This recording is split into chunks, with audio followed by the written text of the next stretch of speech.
Rounds 2 and 3 came and went Friday night, and there were quite a lot of surprises. There's nearly 100 picks to get into, and we aren't going to break down every single pick the way we did with the first round, but we are going to generally cover the big picks and everything of that nature. So before we get started, please like the video and subscribe to the channel, as each only take a second to do and it makes a massive difference. Now let's begin. And we're going to start with the Raiders in today's video, as they made a head-scratcher of a selection in the first round and tackle Alex Leatherwood on Thursday night, but I want to say, and I cannot emphasize this enough, they rebounded on Friday night. Matt Miller tweeted it best. He said that if they took Trayvon Moehrig in the first and Alex Leatherwood in the second, we'd be praising them, and I could not agree more with this. Moehrig is a safety, and then they later got Divine Diablo, another good safety prospect, and I love this for a team that has to figure out a way to limit both Patrick Mahomes and Justin Herbert for a while. I have been critical of this team and this franchise for their draft day selections, but I thought they rebounded well. I am admittedly not a fan of the Malcolm Kuntz selection, but I will say Moehrig and Diablo will be starters for the next few years at least, and prove to be good selections for this team. They are doing a good job so far in what has been a much needed draft to improve this team if they want to win the AFC West anytime soon. Now we go to a team that has also had a very good draft, and that is the Miami Dolphins. On Thursday night, they took one of my favorite prospects in the entire draft in Jaelan Phillips, and on Friday, they took another one of my favorite prospects in defensive player Javon Holland. Holland will be an absolute beast in this defense, as he will in a way play a Patrick Chung type role and be all over the field at all times. Phillips and Holland are great draft picks, and Javon being the Swiss Army knife with the defense will be fun to watch, and it will be incredibly fun to see how Brian Flores plans to use him. I will 100% be rooting for both of these guys this year, but they didn't just add Jaelan and Holland. They took a part in the second round tackle run and drafted Liam Eichenberg from Notre Dame, and they are doing what they can to get Tua some help on the offensive side of the ball.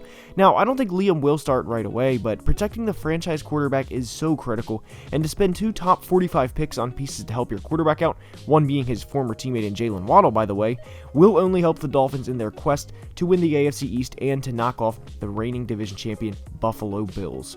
There are 32 teams in the NFL, and there have been several good drafts, and we've already discussed two of the drafts I've liked so far, with more yet to come, by the way. But not everyone can have a top-notch killer draft, and that is unfortunate for the next team. For as much as I liked Micah Parsons, the selection on Thursday, I did not like day 2 of the draft for the Dallas Cowboys, and for what this means for the future of their franchise. I thought there were better prospects on the board at every position they selected when they chose on Friday, with who they ended up choosing, and we left day 2 of the draft with this team thinking, what was the game plan going in on Friday night? I get the defensive side of the ball approach and understand why they went defense with every pick so far, but when Kelvin Joseph was selected, Asante Samuel Jr. was still available, and so was corner Paulson Adebo. I did not only dislike the Kelvin Joseph selection, and not because he's a bad player, I just thought it was a little rich at the time, but I really did not like the 3 third-round picks, and that capped off with Nashawn Wright.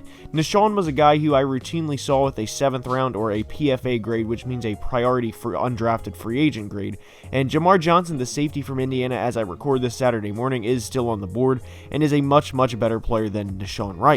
Wright is a height, weight, speed prospect, and I did not like that in the 3rd round where they selected him. If they want to do that with one of their 6th or 7th round picks, then by all means go for it, but for a guy who is graded as a priority free agent on day 2 is a bit underwhelming of a selection. Now we go to a team's draft that I have absolutely loved through 3 rounds, and that is the Minnesota Vikings. It is no secret they needed to address the offensive line, as Kirk Cousins has at times been running for his life in the pocket, largely due to the play of guard Dakota Dozier among other things. Dozier routinely graded as one of the worst guards in the NFL, and to draft a player of Wyatt Davis's caliber in the 3rd round on Friday night was huge for this team. Not to mention on Thursday night they got the player they wanted all along in tackle on Christian Darrisaw while trading back and getting 2 more 3rd round picks. GM Rick Spielman has done a terrific job in terms of waiting for players to come to them, while also, as we saw Thursday, getting a great prospect and additional picks on top of it. Now, the Kellen Mon selection is one I personally love for a few reasons. This does not create a quarterback competition, as Mond was a 3rd round pick for a reason. If any NFL team thought he was going to be their franchise quarterback, Kellen would have been selected on Thursday night. period. I love this selection because since Kirk Cousins has been a Viking dating back to the start of the 2018 season, there has been no legitimate backup quarterback. Sean Mannion has been the backup for the past 2 years, and he is absolutely atrocious. He's been in the league for 6 years and has thrown 74 career passing attempts without a touchdown and has thrown 3 interceptions. By the way, he also has negative rushing yards. And if you've seen the Stephen A. Smith meme, he's a bona fide scrub, which he was talking about Kwame Brown. Well, this represents Sean Mannion, and the reality is Kirk could throw 6 interceptions, literally hand the ball to a defensive lineman, and would not have been benched over the past 2 years because, again, Sean Mannion is that bad. And lastly, regarding the Kellen Mon pick, the Vikings have been very fortunate over the past few years with as bad of a line as they've had that Kirk has not had to miss a game due to injury. Injuries occur at such a frequent rate in the NFL, and given how hard of a game it physically is, but if Kirk went down in the past 2 years, the Vikings were done, no matter what. Now, not to say Kellen Mond is a savior of the franchise, but he is miles better than Sean Mannion, and would not be a bad one-game spot starter.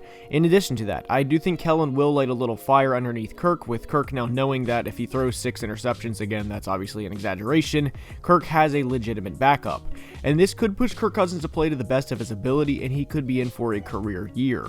The Vikings have been killing it so far Now, there are some other teams that generally I have liked what they've done, they just haven't had 5 or 6 selections like some other teams so far. The New York Jets perfectly represent this, and they've had 3 picks and they've all been on the offensive side of the ball, and they are doing what they can to help out their young franchise quarterback in Zach Wilson. Now, I'm not the biggest Elijah Moore fan as a prospect, but what I will say is this.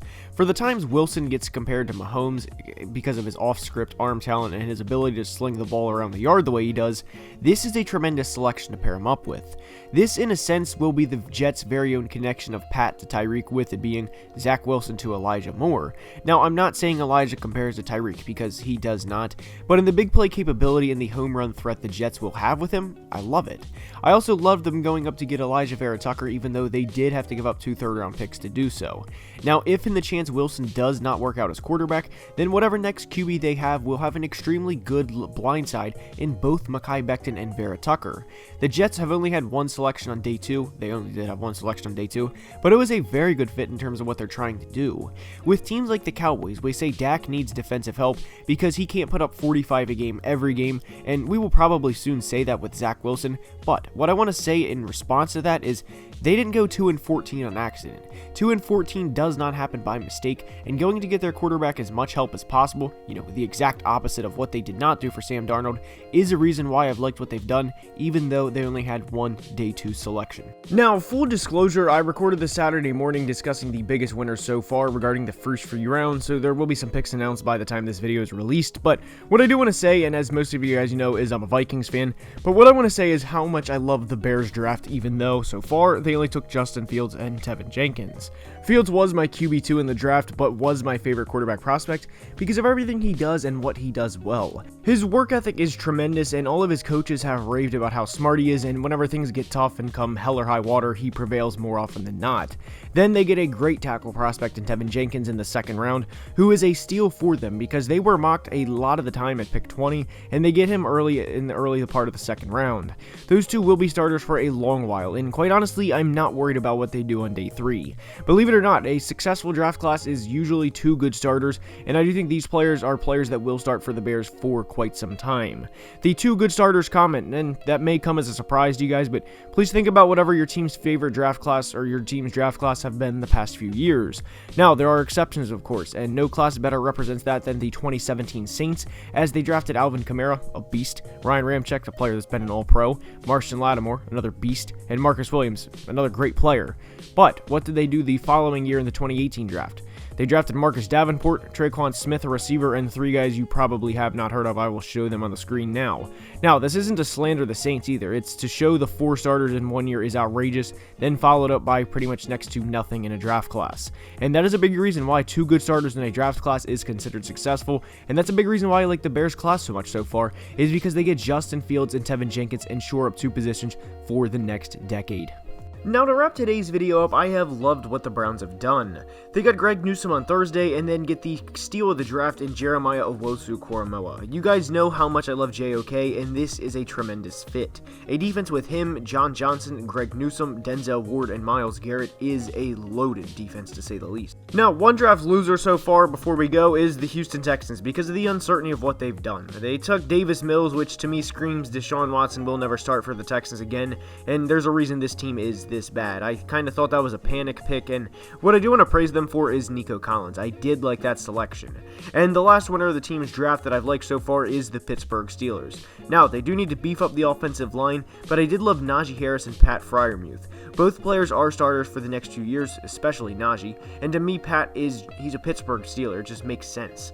Now, with that being said, that's all I have for today's video. I hope you enjoyed. If you did, please like the video and subscribe to the channel. It would mean the world, and I will see you guys next time. Until then, have a great day. Love you guys. Deuces. Peace.